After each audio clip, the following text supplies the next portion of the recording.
Cricket ஃபேன்ஸுக்கு வணக்கம். England versus India செம்மையான ஒரு டெஸ்ட் சீரிஸ் முடிவுக்கு வந்திருக்கு. என்ன சீரிஸுங்க, சான்ஸே கிடையாது.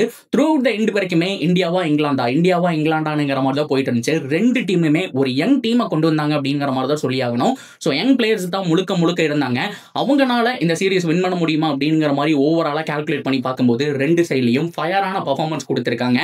அதுலேயும் டே 5 உண்மையாலுமே இதாண்டா சினிமா அப்படிங்கிற மாதிரி இருந்தது. மேட்ச்ல என்ன நடந்தது, இந்த சீரீஸ்ல என்ன நடந்தது அப்படிங்கிற எல்லாத்தையும் கம்ப்ளீட்டா இந்த ஒரு வீடியோல பார்க்கலாம். அதுக்கு முன்னாடி ஃபர்ஸ்ட் டைம் சேனலுக்கு வரீங்கன்னா மறக்காம சப்ஸ்கிரைப் பண்ணி சப்போர்ட் பண்ணுங்க. அப்போ அப்டேட் எல்லாமே உங்களுக்கு வந்து சேரும். சரி வாங்க வீடியோக்குள்ள போவோம். ஸோ இங்கிலாந்து வர்சஸ் இந்தியா 5வது டெஸ்ட் மேட்சை வின் பண்ணியிருக்காங்க. ஆனா இது எல்லாத்துக்குமே காரணம் 4வது டெஸ்ட் மேட்ச் தான்.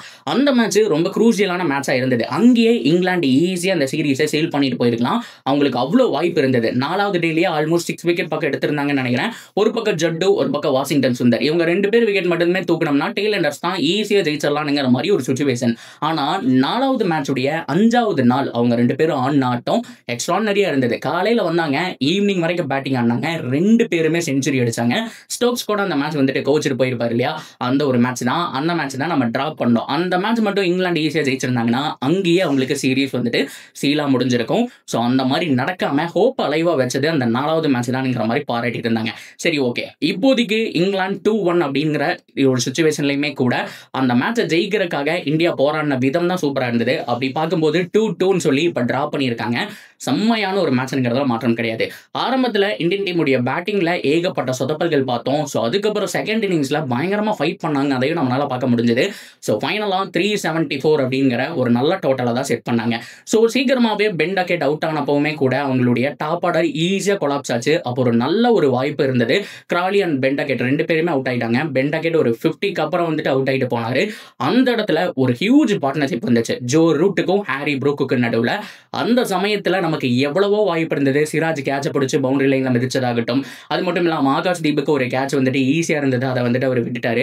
தலைக்கு மேல போன கேட்சை வந்துட்டு விட்டுட்டாரு. இந்த மாதிரி பல குறைகள் இருந்தது. அப்பதான் ஆல்மோஸ்ட் முடிஞ்சது. இன்னொரு 50 ரன் தானே வேணும், ஜெயிச்சிருவாங்க. கிட்டத்தட்ட ஒரு 4 விக்கெட் 5 விக்கெட் ஹேண்டில் இருக்குங்கிற மாதிரி அவங்க டே 4 வந்துட்டு கம்ப்ளீட் பண்ணிட்டு போனாங்க. 5வது டெஸ்டுடைய 5வது நாள் இன்னைக்கு காலையில வந்தாருங்க சிராஜ். இவ்வளோ தடவை ஒரு பண்ண தப்புக்கு எல்லாமே ஃபயரான ஒரு பர்ஃபார்மன்ஸ். பும்ரா இல்லைன்னா அவர் வெறித்தனமா போடுறாரு. அந்த அளவுக்கு லைன் அண்ட் லென்த் பக்காவா இருந்தது. ஆரம்பத்திலிருந்தே வந்த உடனே இனிஷியல் விக்கெட் எல்லாமே தூக்கணுங்கிற மாதிரி அந்த 4 பேரை தூக்கணுங்கிற குறிக்கோளோட தான் வந்திருக்காரு. அண்ட் பிரசீத் கிருஷ்ணா இன்னொரு பக்கம் வந்துட்டு ரொம்ப முக்கியமா சிராஜ். இவங்களை தாண்டி ஸ்பெல் யாருமே தொடல. ஸ்பின்னர்ஸோ மற்ற ஃபாஸ்ட் பவுலர்ஸோ யாருக்குமே கொடுக்கல. இவங்க 2 பேரும் மட்டும்தான் நியூ பால்ல போடணுங்கிற மாதிரி கில்லும் முடிவு பண்ணாரு. அந்த சமயத்தில் விக்கெட் வந்துட்டு 2 விக்கெட் ஈஸியா தூக்குனாங்க. இந்தியாவுக்கு ஒரு செம்ம சான்ஸ் இருந்தது. இன்னும் ஒரு விக்கெட் போச்சு அப்படிங்கிற பட்சத்தில் கிறிஸ் வோக்ஸ் தான் வருவார். இப்போ கிறிஸ் வோக்ஸுக்கு என்ன ஆச்சு அப்படின்னா, ஒரு இன்ஜுரி ரீசன் காரணமா அவருடைய கையை உடஞ்சிருந்தது. ஸோ ஒன் ஹேண்ட்ல பேட்டிங் ஆடுறது ரொம்ப கஷ்டம், ஒரு வரமாட்டாருங்கிற மாதிரி நினைச்சாங்க. 9வது விக்கெட் எடுத்ததுக்கு அப்புறம் பார்த்தா ஒரு கையை வச்சுட்டு அவர் விளையாடுறதுக்கு வராருங்க. என்ன ஒரு மேலுமே அதை வந்து பாராட்ட வார்த்தைகளே இல்லைன்னு சொல்லி ஆகணும். என்ன ஒரு கமிட்மெண்ட், சான்ஸே கிடையாது. அந்த அளவுக்கு கிரிக்கெட்டை லவ் பண்றாரு. கையே போனாலும் பரவாயில்ல. ஸோ இப்போதைக்கு நம்மகிட்ட ஒரு 10 ரன் நம்மளால எவ்வளவு முடியுதோ கான்ட்ரிபியூட் பண்ணுவோம், அட்லீஸ்ட் சிங்கிளாவது ஓடுவோம் அப்படிங்கிற மாதிரி வந்தப்போ அவ்வளவு கரகோஷங்கள் அப்படிங்கிற மாதிரி இருந்தது. பர்ஃபெக்டான ஸ்கெட்சில் தான் இருந்தாங்க. ஆல்மோஸ்ட் ஒரு 7 ரன் அடிச்சா பின் அப்படிங்கிற சுச்சுவேஷன்ல முடிச்சிட்டாருங்க சிராஜ். டெரிஃபிக்கான ஒரு பவுலிங் பர்ஃபார்மன்ஸ். இந்த மேட்ச்லயும் ஏகப்பட்ட குறைகள் நம்மளால பார்க்க முடிச்சு. துருஜுரேல் ஒரு ஈஸியான ரன் அவுட்டை மிஸ் பண்ணாரு. ஸோ அந்த ரன் அவுட் மட்டும் அடிச்சிருந்தா இன்னும் சீக்கிரமாவே ஜெயிச்சிருக்கலாம் அப்படிங்கிற மாதிரி இருந்தது. அதுக்கப்புறம் சிராஜும் மிஸ்ஃபீல்டு நிறைய பண்ணாரு. இந்த மாதிரி பல விஷயங்கள் இருந்தாருமே end of the day India seal பண்ணிட்டாங்க. செம்மையான ஒரு மேட்ச் இருந்தது. T20 பார்த்த அளவுக்கு ஒரு ஃபீலிங் இருந்துச்சுங்கிற மாதிரி சொன்னோம். ஸோ டே 5ஓட 1 ஹவர்ல பார்த்தோம் அப்படின்னா மேட்சை சீல் பண்ணிட்டு போயிட்டாங்க இந்தியா.